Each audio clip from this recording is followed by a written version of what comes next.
আপনি বলে দেন স্যার, এটা হচ্ছে আপনি তো কেন্দ্রে একটু একটু একটু একটু সাইলেন্ট, একটু সাইলেন্ট ভাই, সবাই একটু সাইলেন্ট।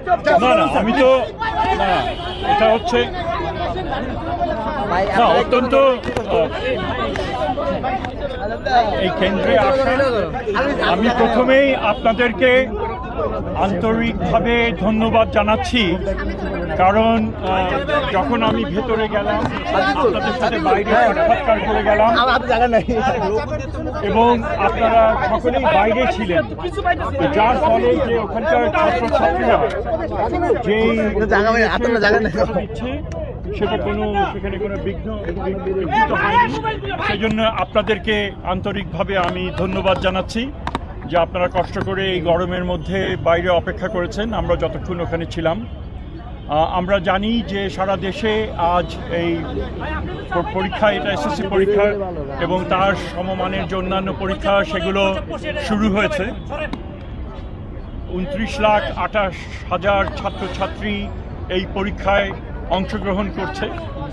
3,000-এর কিছু বেশি এখানে আমরা জানি যে 30,000-এর কিছু বেশি প্রতিষ্ঠানে থেকে তারা পড়াশোনা করে এবং কেন্দ্র হচ্ছে প্রায় 3,815টি কেন্দ্রে এই পরীক্ষা সংগঠিত হচ্ছে। এটা বিশাল এক কর্মযজ্ঞ এবং এটা করতে গিয়ে আমরা নিশ্চিত করতে চেষ্টা করেছি যে ধরনের ব্যত্যয় মাঝে মধ্যে ঘটে যায় সেটা যেন না ঘটে।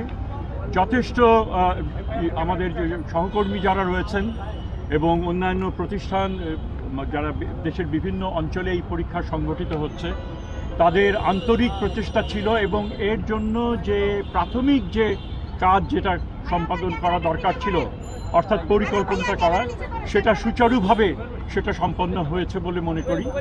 তবে আমরা আশা করি যে এই পরিবেশ বজায় থাকবে পরীক্ষার শেষ দিন পর্যন্ত। আমরা একটা বিশেষ বিবেচনায় যেটা একটা আমাদের কিছুটা যেটা আমরা করেছিলাম যে পরীক্ষার তারিখ ইস্টার সানডেতে পড়েছিল 20 তারিখে, আমরা অবশ্যই সেটা বিবেচনার মধ্যে নিয়ে সেই তারিখ 21 তারিখে করা হয়েছে এবং যার দ্বারা যে খ্রিস্টীয় সম্প্রদায় যারা তারা আমাদেরকে আন্তরিকভাবে ধন্যবাদ জানিয়েছেন যে এই কাজটা আমরা করেছি। তো আমরা বেশি বলার কিছুই নেই, পরীক্ষা তো সবে শুরু, আমাদের পরীক্ষা সবে শুরু এবং যদি সম্পন্ন আমি এখন শেষ করি নাই, পরীক্ষা সবে শুরু, ছাত্ররাও দিচ্ছে না, আমরাও কিভাবে এটা সম্পাদন করছি সেই পরীক্ষাও শুরু, এটা শেষ হবে সামনের মাসে। তো আশা করি সুচারুভাবে সম্পন্ন করতে পারবো। এখন বলেন, যে কোনো পরীক্ষা হলে স্যার আমরা বিগত সময় দেখেছি যে স্যার প্রশ্নপত্র ফাঁসের এক ধরনের গুজব ছড়ানো হয় এবং বেশ কয়েকবার প্রশ্নপত্র ফাঁসও হয়েছে, বিশেষ করে প্রশ্নপত্র ফাঁসও হয়েছে স্যার 2019 সালে। তো স্যার এইবার এই গণঅভ্যুত্থানের পরে প্রথম পরীক্ষা আমরা দেখছি যে বিগত সময়ে নানা ধরনের পরীক্ষাকেও টার্গেট করা হতে পারে, আপনারা বাড়তি কি নিরাপত্তা ব্যবস্থা? না অবশ্যই এটা অবশ্যই বিবেচনার মধ্যে ছিল এবং সেই হিসেবে একেবারে এটা গুরুত্বপূর্ণ একটা বিবেচনার মধ্যে ছিল। সেই হিসেবে যতটুকু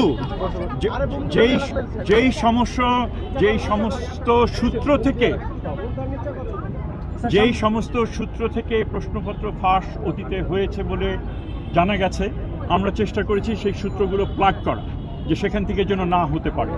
তো আশা করি আমরা সাকসেসফুল হব এবং আজকের আগে আমরা এই ধরনের কোনো ঘটনা ঘটেনি এবং এক্ষেত্রে অবশ্যই একটা টপ প্রায়োরিটি এরিয়া হিসেবে আমরা এটাকে দেখেছি এবং কার্যকর একটা প্রয়োজনীয় ব্যবস্থা আমরা গ্রহণ করেছি।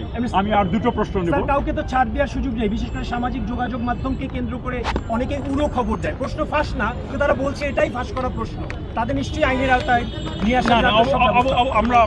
আমরা আশা করব যে তারা বিরত থাকবেন, কারণ দেশের মঙ্গল আমরা যেখানেই থাকি না কেন, যে আমাদের রাজনৈতিক অবস্থান হতে পারে বা আমার পছন্দের যে অবস্থান সেটা আমার থাকতে পারে, আমরা প্লিজ পরীক্ষা এমন একটা বিষয়, এটা অনেক প্রস্তুতির পর নেওয়া হচ্ছে, ছাত্রছাত্রীরা নানান রকমের তাদের মানসিক একটা চাপ এখানে থাকে, প্যারেন্টসদের মানসিক চাপ থাকে, শিক্ষক শিক্ষয়িত্রীদেরও মানসিক চাপ থাকে।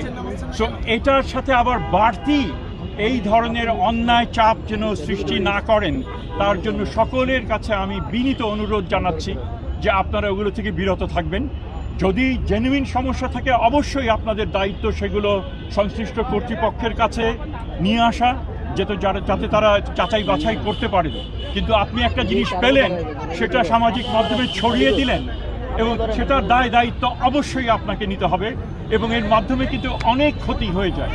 তো আমরা যে কোনো শুভবুদ্ধি সম্পন্ন মানুষকে, ব্যক্তিকে, এবং যারা সে সামাজিক মাধ্যম করেন তাদেরকে আমরা বিশেষভাবে আবেদন করব আপনারা সেগুলো থেকে বিরত থাকুন। আমার থার্ড প্রশ্ন, স্যার 2 মাসের ভিতরে কেমন মাত্র 7 মাস সময় পেয়েছে, একটা ঝঞ্ঝাবিক্ষুব্ধ সময় পার করেছে শিক্ষার্থীরা, সিলেবাসটা কতটা সহনীয় হলো তাদের জন্য? সেটা তারাই বলুক। সেই প্রশ্ন তো সিলেবাস কতটুকু সহনীয় হয়েছে আমরা মনে করি সেটা বিবেচনার মধ্যেই রেখেই করা হয়েছে, এবং কতটুকু সহনীয় সেটা আমি বলার চাইতে বোধহয় ছাত্রছাত্রীরা যদি জিজ্ঞেস করেন তারাই বলুক। আমার এই শেষ। আমরা এখন পরীক্ষা শেষে 2 মাসের ভিতরে ফল দেওয়ার একটা রেওয়াজ আছে স্যার। শিক্ষার্থীরা আহত হয়েছে তাদের জন্য কি ধরনের সরি জুলাই আগস্ট গণপ্রতিরোধে যেসব শিক্ষার্থী আহত হয়েছে তাদের জন্য কি ধরনের না, সেই জিনিসগুলো বিবেচনার মধ্যে রেখেই করা হয়েছে। নির্দিষ্টভাবে সেটা ধরেন সংশ্লিষ্ট কর্তৃপক্ষের কাছে বলতে হবে, তবে বিবেচনার মধ্যে সেটা ছিল। অশেষ ধন্যবাদ স্যার পরীক্ষা আপনারা শেষে করেছেন। 2 মাসের ভিতরে ফলাফল দেওয়ার